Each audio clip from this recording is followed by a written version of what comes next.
Kasih karunia dan damai sejahtera dari Tuhan Allah Bapa kita dan dari anaknya Tuhan Yesus Kristus menyertai kamu sampai selamanya. Amin. Selamat pagi saudaraku, mari kita muliakan Tuhan. Dengan semua pekerjaan kita dipandu firman-Nya dari Mazmur 24 ayat 8, demikian firman Tuhan. Siapakah itu Raja Kemuliaan? Tuhan jaya dan perkasa. Tuhan perkasa dalam peperangan. Demikianlah firman Tuhan.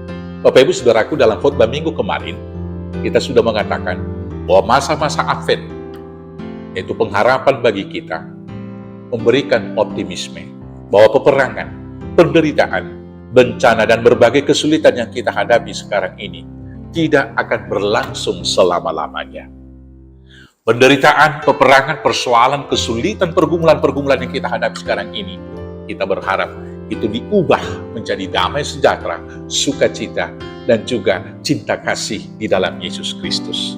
Maka karena itulah dalam situasi yang sangat sulit itu, kita masih berharap dan mengangkat pandangan kita, membuka pintu hati kita, sebagaimana yang dikatakan firman Tuhan di sini, ayat 7 dan ayat 9 dikatakan demikian.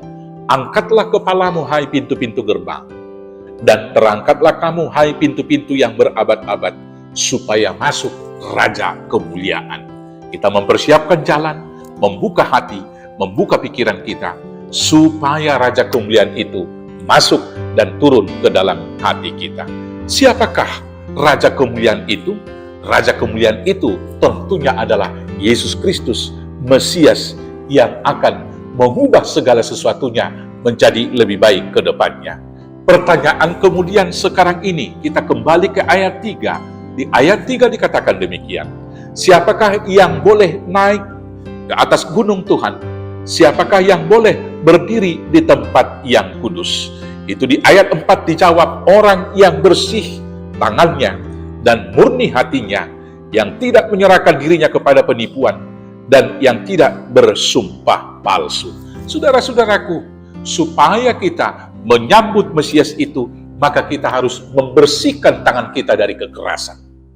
Jangan melakukan pencurian, jangan melakukan penindasan.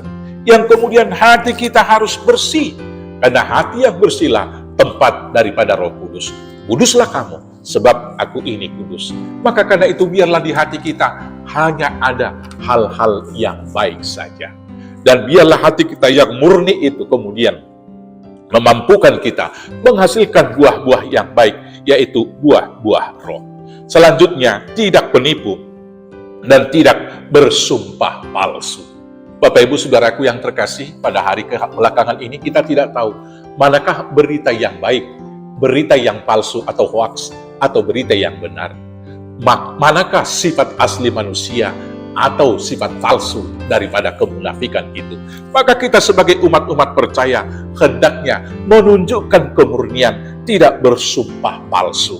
Kemudian di ayat 6 dikatakan, itulah angkatan orang-orang yang menanyakan dia, mencari wajahmu, ya Allah Yakub, yang dapat berdiri di bukit Sion Tuhan, di bukit kekudusannya adalah orang yang mencari Tuhan senantiasa. Maka orang-orang yang demikianlah yang akan menerima berkat dari Tuhan dan keadilan dari Allah yang menyelamatkan kita. Itu dikatakan di ayat 5. Karena itu saudaraku yang terkasih, dalam segala hal yang kita hadapi, dalam realitas kehidupan saat ini, mari saudara-saudaraku yang terkasih dalam Yesus Kristus, angkat kepalamu dan lihat Rajamu telah datang. Buka pintu hatimu supaya Raja Kemuliaan itu datang, lahir, dan kemudian mengubah kehidupanmu di dalam Yesus Kristus Tuhan Juru Selamat kita yang hidup.